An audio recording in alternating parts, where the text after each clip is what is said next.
Welcome to the peat moors. If you'd been standing here during much of the 20th century, you would have been in a very different landscape. Not water and wildlife, but peat workings and machinery. The great plain peat works were nearby, and you would have heard the noise of machinery and seen people hard at work, digging, transporting, and processing the raw peat. Right next to you there was a tramway heading off into the peat fields, which hauled the peat to the factory. Just across the South Drain was the Somerset and Dorset Railway, linking towns such as Glastonbury, Wells, Bridgewater, and Burnham-on-Sea. Railway wagons would be standing next to this main line in a siding known as Alexander's Siding after the owners of the works. Here, finished peat products were loaded and sent to many destinations, from local towns to golf courses in America. Picture a still, misty morning in 1949. You can hear the clanking of a small peat train coming across the moors. In the far distance, you hear the whistle of a steam engine as it leaves Ashcott station. Just over the bridge, the peat train is about to cross the main line on the level crossing. Nearby are Bob Toogood and Sam Foster. Bob Toogood and Sam Foster remember the day in 1949 when disaster struck the railway between Ashcott and Shapwick.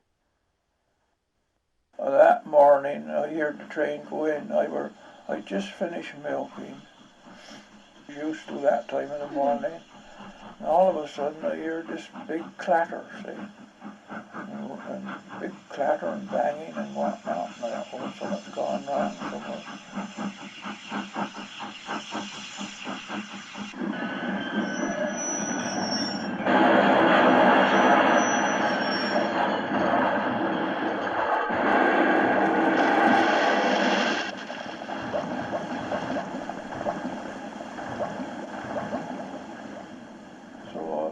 I went over to the station a bit later into the day, and I had Uncle working as a signalman over in the station, and I said, what happened up the railway line this morning? Oh, was a train come off the line. He hit the peat trolleys that were crossing over, and that was the only accident I can remember on that railway.